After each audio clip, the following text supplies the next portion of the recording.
Well, thank you very much for the invitation. It is my pleasure to present in this seminar the Foundation for Climate Protection and Carbon Offset, KliK, and our ITMO procurement program.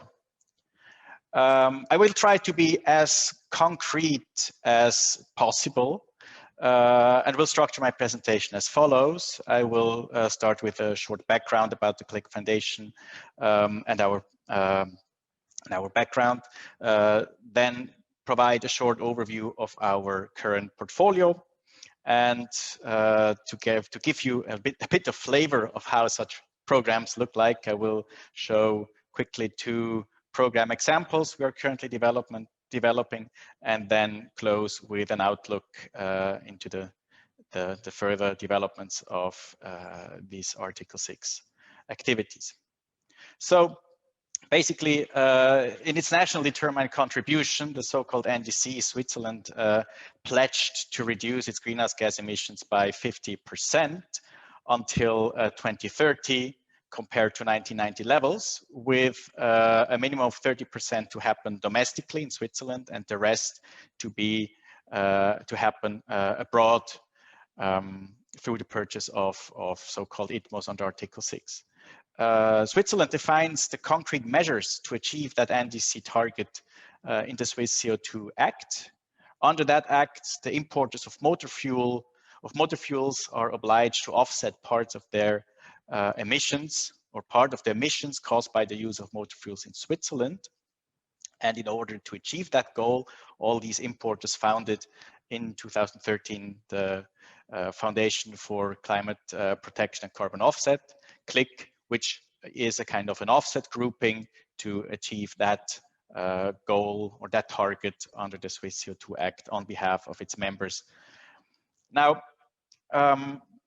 what does that mean under the Paris Agreement or under the CO2 Act for the KliK Foundation?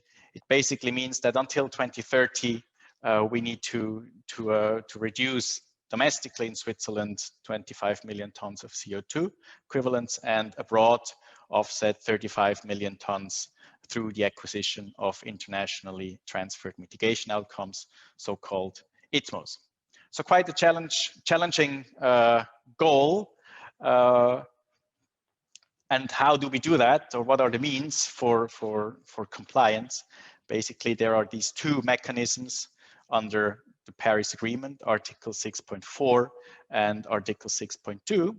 Article 6.4 is a central UN mechanism, which is currently not yet in place due to the failure to finalize the rule book. And Article 6.2, which basically provides a mechanism for bilateral cooperation. And that's why we focus on this Article 6.2 and try to implement concrete greenhouse gas mitigation programs that are capable of generating ITMOs. Such programs are framed by a so-called bilateral agreement, which ensures that no double counting occurs through the application of corresponding adjustment, and ensures that all programs support sustainable development and raise ambition through cooperation of the host country ambition. There are additional requirements in the CO2 Act, for example, that programs must be financially additional, i.e. they would not happen without the support of the KliK Foundation or the revenues from the ITMO sale, and that no fossil fuel lock-in occurs. So how do we do that? What are the concrete steps we take to obtain or to get suitable programs? We organize so-called call for proposals. These are tenders where we invite private and public entities to provide their program ideas, which meet certain criteria. These criteria are available online, and we provide concrete requests for proposals and explain what we want. We expect early expression of interest by the host country and Switzerland, so that we know that the program itself, the technology, are eligible, or that the countries are interested in it, and that they are interested in entering in a bilateral agreement. We then, if a program submitted to us meets our criteria, we fund the further development of such suitable programs by an amount of 100 to 200,000 Swiss francs or euros, in order to make these programs acceptable by the governments of the host country in Switzerland, and to make them specifically bankable for financiers. We then enter a contract for the purchase and sale of the ITMOs after a bilateral agreement has been signed. As Axel explained, Switzerland has entered 2 bilateral agreements in 2020, one with Peru and the other with Ghana. And under that bilateral agreement, each program must be authorized, and once such program is implemented and in operation, a periodic verification and issuance of the mitigation outcomes achieved would take place, and these mitigation outcomes would be transferred in the form of ITMOs to Switzerland, which then uses it for its compliance under its NDC. So what are the scope of our programs? What do we do? The basis is, as said, is the Swiss CO2 Act and the Paris Agreement, or specifically the rule book for Article 6. We promote with our activities human rights and sustainable development, and ensure that all our programs meet the highest environmental integrity criteria, i.e. All the greenhouse gas mitigations must be real, verifiable, and permanent. We have a few restrictions with respect to technologies, so we do not invest in nuclear or activities where with a connection to nuclear, and we do not invest in power generation activities with fossil fuels.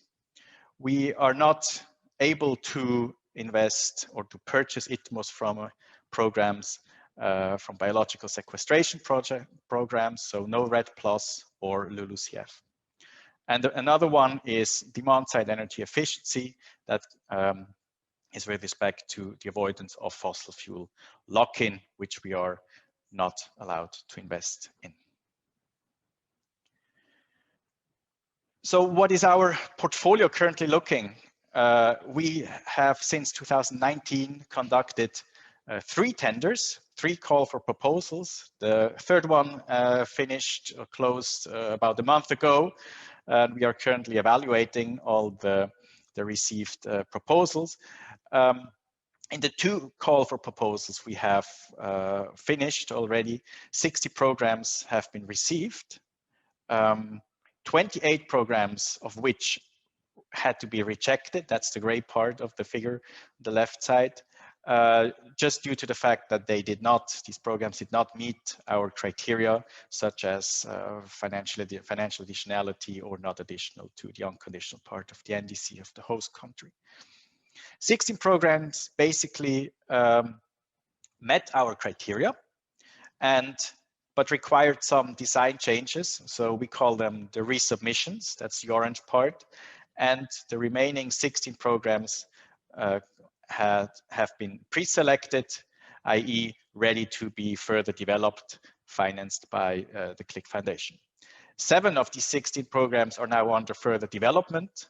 They receive funding from us to make the programs ready for authorization under the bilateral agreements and bankable.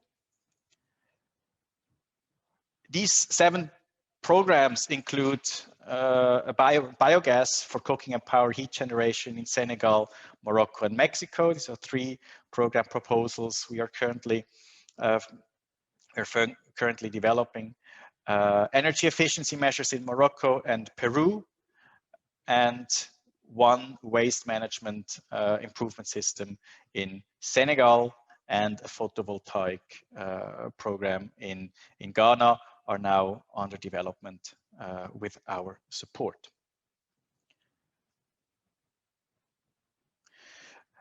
So to get as concrete as possible, I would like to show you two program examples. One is the green credit line for small and medium enterprises in Peru. The aim of that program is to provide de-risking services for local banks. We will provide guarantees to such local banks, which allow them to provide viable financial sources to Peruvian companies so that they gain access to affordable loans to implement their energy efficiency and fuel switch measures. That program is under development. It's quite a complicated program as it involves a lot of technicalities, financial technicalities, but basically the program structuring involves as well the methodological questions. So how are greenhouse gas mitigations calculated? The institutional setup, so how is it designed, how it is set up, who is involved, who has to approve what and when, and the business case, i.e. why should companies take part in such a program? As said, the bilateral agreement between Peru and Switzerland was signed in fall last year. So from the political side, Switzerland and Peru is more or less ready to launch the first programs. We, of course, will be willing to further scale up our activities in Peru. For this specific program, we expect an ITMA volume of around 750,000 tons during the term of the contract, i.e. between 2022 and 2030. The second program example I would like to quickly explain is the so-called National Clean Energy Program, NCEP as we call it. It is designed to improve access of clean and affordable energy to Ghana through the results-based payments and secured concessional loans. Basically, it's not only a program, but a type of a platform where the EPA, the Environment Protection Agency of Ghana, we provide together with the EPA of Ghana kind of the basis or the processes through which several programs could be implemented under it. We start with photovoltaic, with solar PVs for lighting, but plan to expand it to other technologies such as waste, improved cook stoves, and others. Here as well, the detailed program structuring is ongoing. With Ghana, Switzerland has signed the bilateral agreement as well, and the size of that program is expected to be 750,000 tons in total as well, with the aim to scale up as soon as possible. Coming to the outlook, you saw that we have to acquire around 35 million tons of CO2e, or 35 million ITMOs. That's quite a number. We believe in Article 6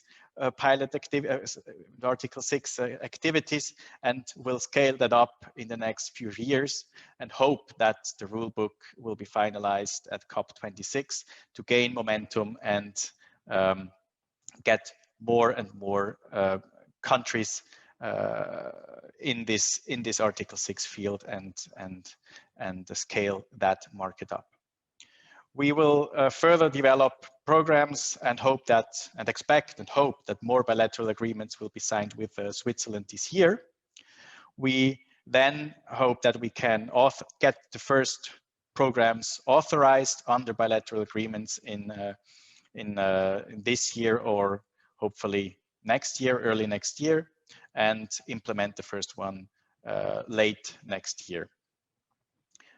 To stay informed, I would invite you to subscribe to our newsletter at international.klik.ch. If you have any specific questions, feel free, don't hesitate to contact me directly. I thank you very much for your attention and wish you a nice day or evening. Thank you.